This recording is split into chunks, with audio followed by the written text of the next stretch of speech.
All right, let us go on now to where we sold merchandise for cash. So this is obviously where like once a week we're putting in the cash sales for that week. So this is going to be as of October 7th. Now we're in the customers and sales window and we're going to use receive money. If we sell on account, we go through the sales invoice. If we sell for cash, we have a receive money.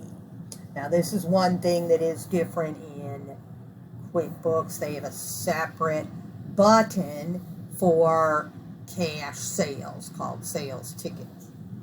Okay, so here we're going to say receive money from customer.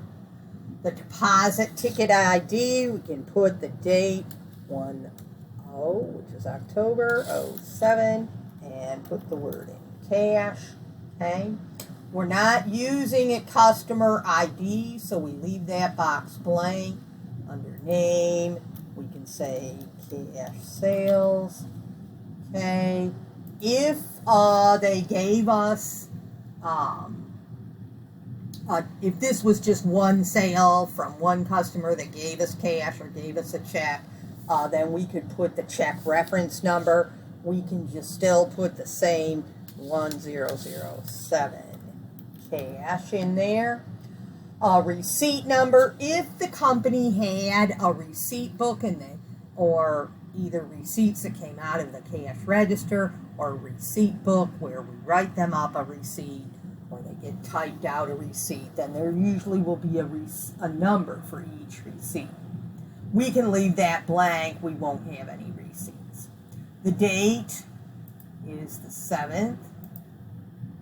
Okay, and the amount is for 3,500. However, you can leave that blank for the moment.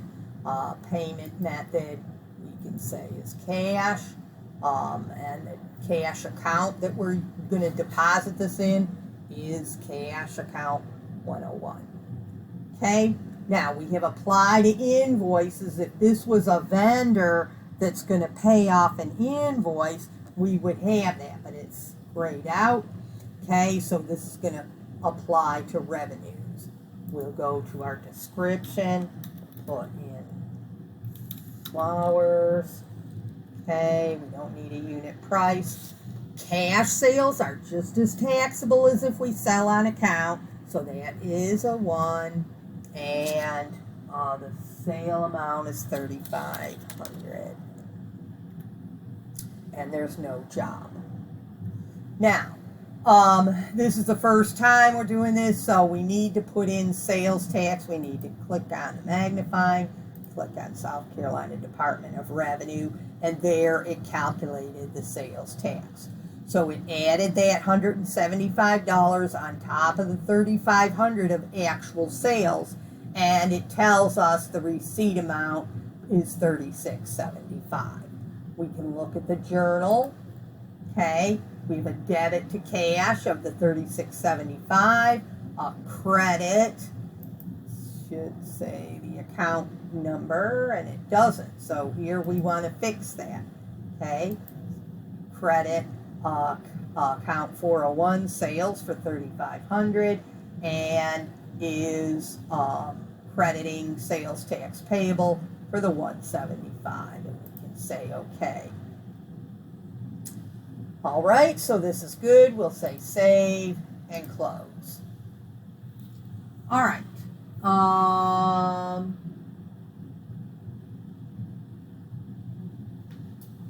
Let's see. Next one is October 9th. We received a payment from Leah Summers, who's a customer. So again, we're going to go into receive money from customer. But instead of a deposit ticket ID, we can put one in there, but we can put in the customer ID, and that's Leah Summers.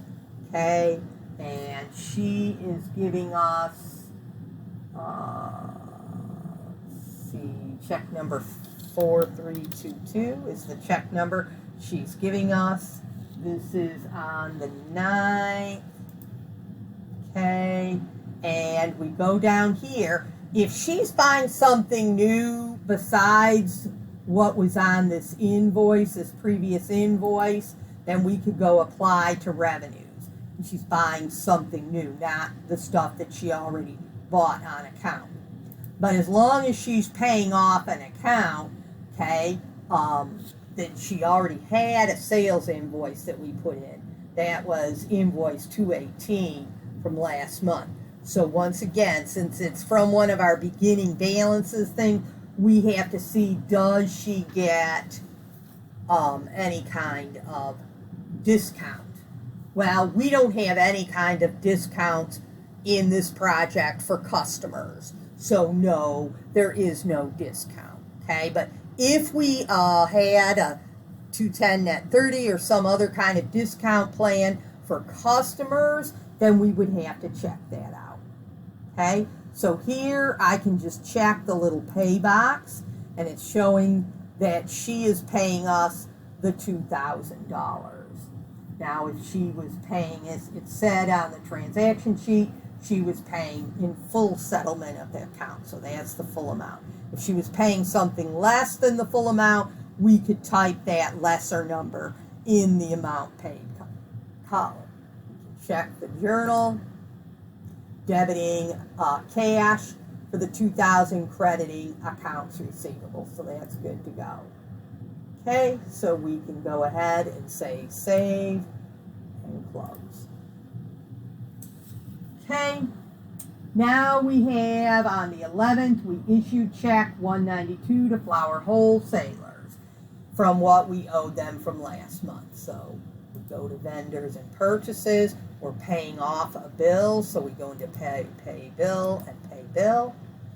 We bring up our vendor, which is Flour Wholesalers.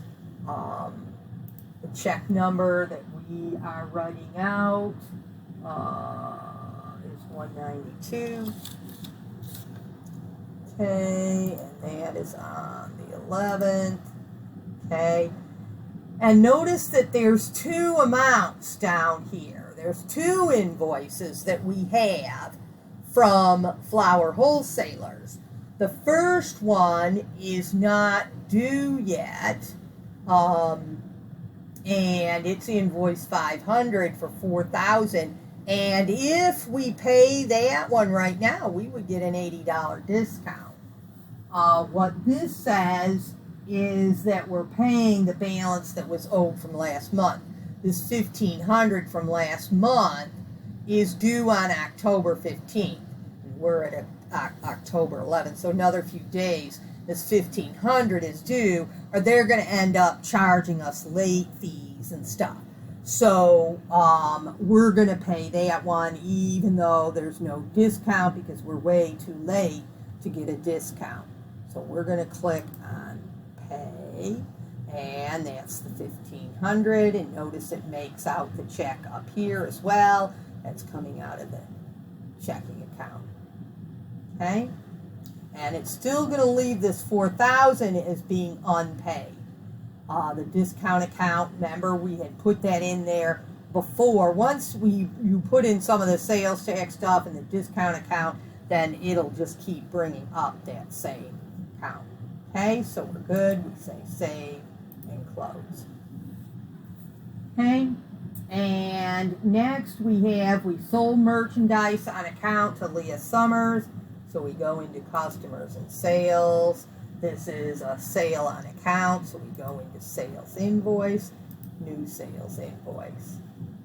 Okay, and this is Leah Summers is our customer, and this is on the 12th. Okay, and it's invoice 223.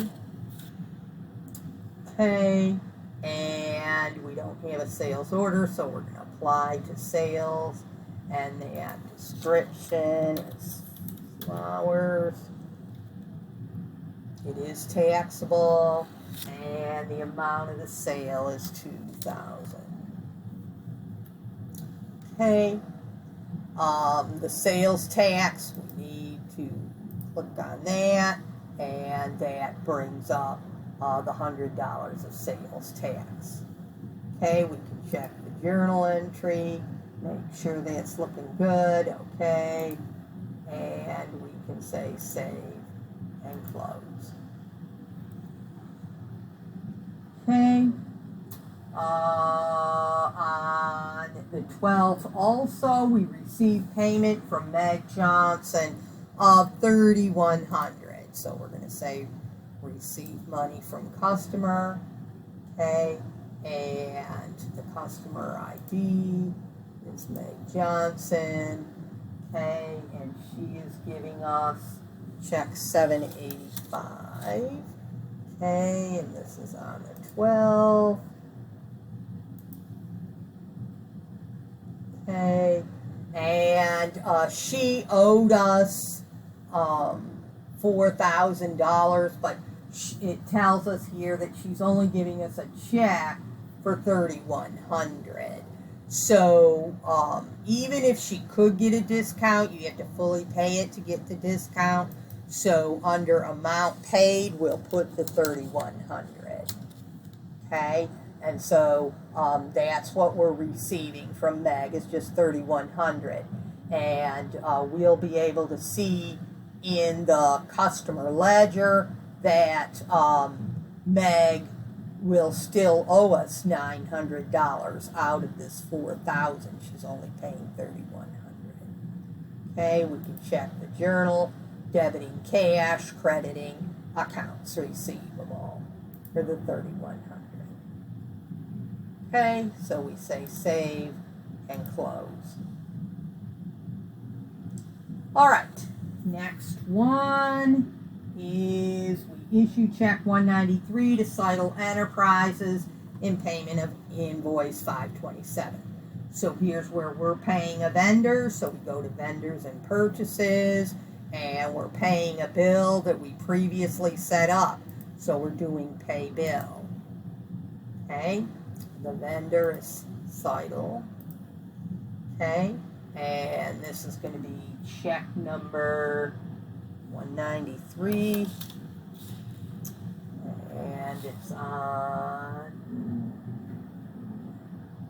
the 13th. Once again, if the date's highlighted, I can just press in 13th. It'll put in the whole date for me. This is a check that we're paying out, and it's coming out of checking account. Okay, and there's only one invoice that we owe out to Seidel. It's invoice 527, which is the one we're paying off. Now, we have a discount of $14 that we're going to get because it's within the 10 or 15 days, whatever it is, that's the terms with them. So, we're going to say yes, we're going to pay this off. So we only have to pay them $686 because of this $14 discount. Okay, and the discount is going to account 503. We can look in the journal and see that yes, 503 is being credited for the 14, and cash is being credited for the amount we're actually paying, $686.